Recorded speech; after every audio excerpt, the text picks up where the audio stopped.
Y hablamos del crecimiento del empleo registrado, una buena noticia que está vinculada directamente con la reactivación, Rulo. Sí, a ver, vamos a ver.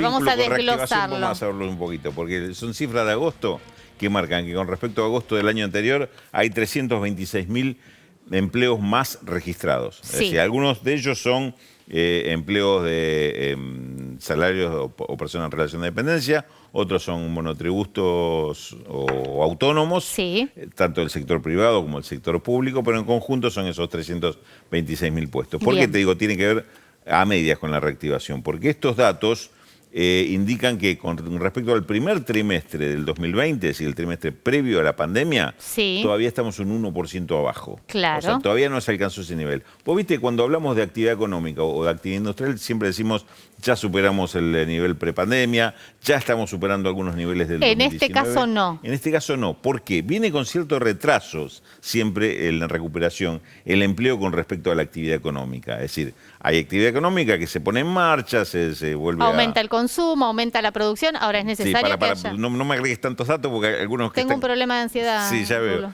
Rulo. Una empresa que se pone otra vez en actividad no toma inmediatamente toda la gente que se retiró anteriormente. Sí. Va despacito, viendo a ver si se mantiene, entonces toma el empleo. Entonces hay un cierto retraso.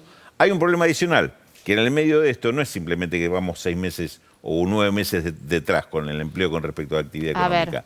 También depende de que si ese empleo y esos salarios vienen con un problema de inflación que se te agrega en el medio, puede ser que se te llegue a detener la actividad porque el consumo se empieza a detener. Claro, sí. Y es el problema que está teniendo la economía argentina. Tiene una recuperación que viene muy bien hasta ahora, pero no está claro si esto va a poder seguir si no hay una recuperación del salario y el empleo va acompañando esto. Esto explica y esto indirectamente parte tiene que ver con las medidas que se toman sobre congelamiento. Digo, esto cuando se suele decir cuidar el bolsillo de los argentinos también va en ese sentido. Claro, tiene que ver no solo con el bolsillo de los argentinos, sino que tiene que ver con que este proceso no se detenga.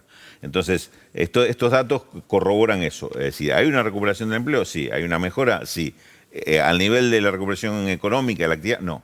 Esto me hace acordar cuando Cristina Fernández de Kirchner el año pasado decía que el crecimiento no se lo lleven 3 o 4 vivos. Claro. Más o menos está vinculado con esto. Totalmente. Es bueno, si están ganando un poquito más, empiecen a invertir también en empleo. Una inflación motivada por los sectores dominantes significa que eso es una transferencia de ingresos a favor de ellos. ¿En contra de quién? De los sectores que no fijan sus propios precios, como son los asalariados. Hay declaraciones del vocero del Fondo Monetario Internacional que también las tenemos que tomar con cierta prudencia. Exactamente, tienen que ver con esto, justamente, todas las expectativas que se están generando con respecto a un acuerdo con el fondo, ¿no? Algunos entusiasman y dicen, bueno, cuanto más pronto sea el acuerdo, más rápido vamos a salir. Bueno, cuidado con ese acuerdo, ¿eh? Cuidado con lo que se está negociando. Y con lo que se acuerda, claro. Lo que dijo hoy Jerry Rice, le puso paños fríos al tema del acuerdo. Dijo, en principio se sigue conversando, vamos a tratar de llegar a un acuerdo. No descartó que esto se pueda extender más allá de diciembre. Le preguntaron por los pagos, ¿cómo iba a ser Argentina para pagar? Dijo, hasta diciembre comprometido. Es decir, se paga con Argentina, no lo dijo él, pero lo decimos nosotros. Se paga con los DEC que recibió, esta especie de títulos o bonos que recibió del fondo. Hasta los 1.900 millones de dólares que vencen en diciembre, alcanza con los DEC. ¿Ahora qué pasa en enero? Después, el tema es qué pasa a partir de enero. Enero tiene un vencimiento de 980 millones de dólares. Marzo tiene un vencimiento de 2.800 millones de dólares.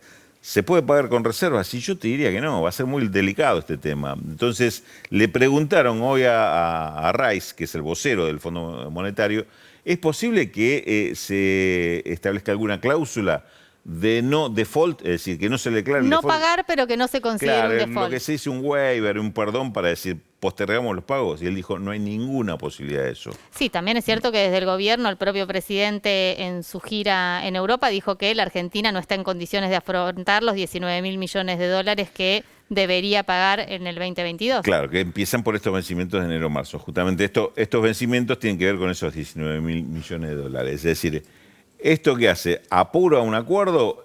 ¿Apura las condiciones? No sabemos. El asunto que el tema está así. No hay un acuerdo a la vuelta de la esquina. No es que va a haber un acuerdo que, por lo menos que lo que se conoce, que esté próximo a anunciarse. Ahora, esto es otro condicionamiento más. Ya entramos en ese terreno complicado que es los vencimientos, que es el cronograma que firmó Mauricio Macri en 2018 con el fondo, imposible de cumplir, y llegó el momento de esa imposibilidad de cumplir. Con este acuerdo va a ser imposible que esto tenga una buena solución. Con otro acuerdo habrá que ver de qué se trata ese otro acuerdo. Gracias, Raúl.